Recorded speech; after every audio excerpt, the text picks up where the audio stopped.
बड़ा कि देहिया में आग लगा के देवता भीतर के जगा के कि देहिया में आग लगा के देवता भीतर से जगा के कि काहे छन के लू छनका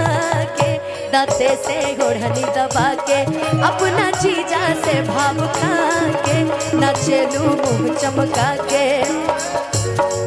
काहे मछरी नियन उतराइल बड़ा तनी अधिके ये बाबू तू धधाइल बड़ा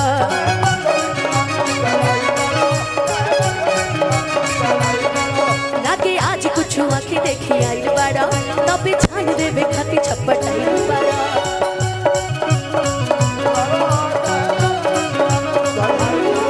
देहिया में आग लगा के देवता पीतल के जगा के देहिया में आग लगा के देवता भीतर के जगा के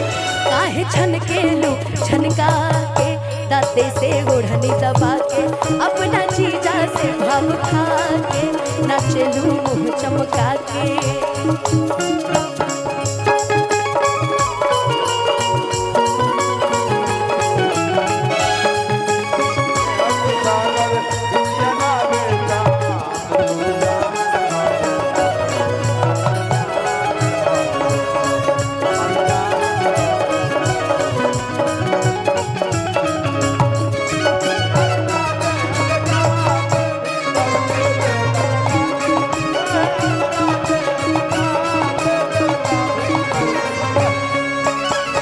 सारा आशीर्वाद पुरस्कार पीरो महामंत्री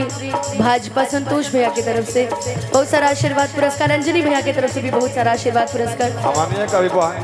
और हम चाहो कि जे भी हमारे म्यूजिशियन बने उनको के थोड़ा बहुत मिले के चाहिए अंजनी भैया अंजनी भाई अच्छा हमके मिले थे हम वो नहीं करा दे कि बाटे तो हरे पहा मर धेया सयान अब हो गईलू कितनी हमारो कदा कलया बतावा कहाँ खो गईलू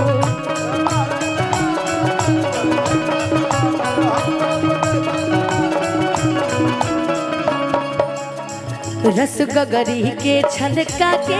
भीतर के तीतर जगा के